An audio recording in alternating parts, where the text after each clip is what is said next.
zonja dhe zotëri, të pranishëm kërcallë, e ndjen veten të privilegjuar të plas dhe këtë 134 vjetor të lindjes së njeriu të cilin gruaja dhe Shqipëria i detyrohet shumë.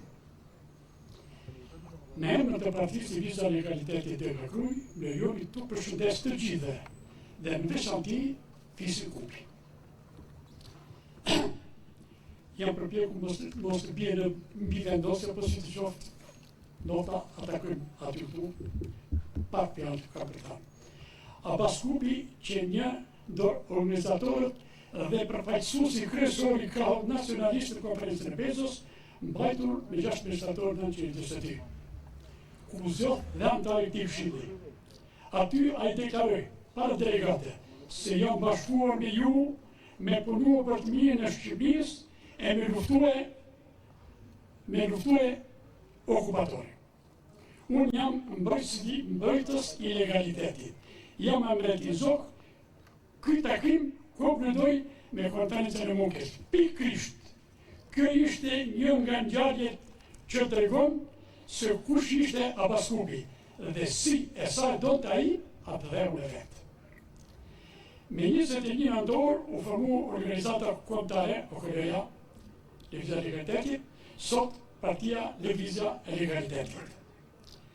Vetëm atëherë kur pash shenjat e vdekjes të luftës civile, në pikërisht në 26 mush 1944, Abbas Kupi lëshon një thirrje. Popull, vëllezër shqiptar, Shqipëria jonë e shtrenjtë është e mbytur e gjatë. Në të merë, zhitur në anarki, edhe në dhavase, atë dheu është në rrezik.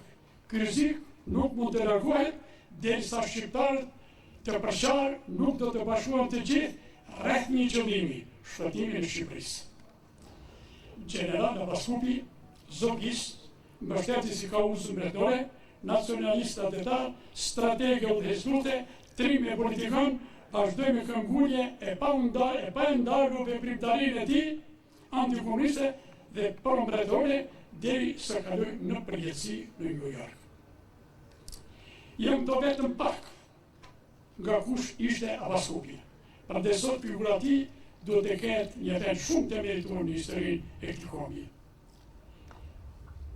Me të drejtë, ai mbetet kryetar i përhershëm i lëvizjes Partia Lëvizja e Legalitetit.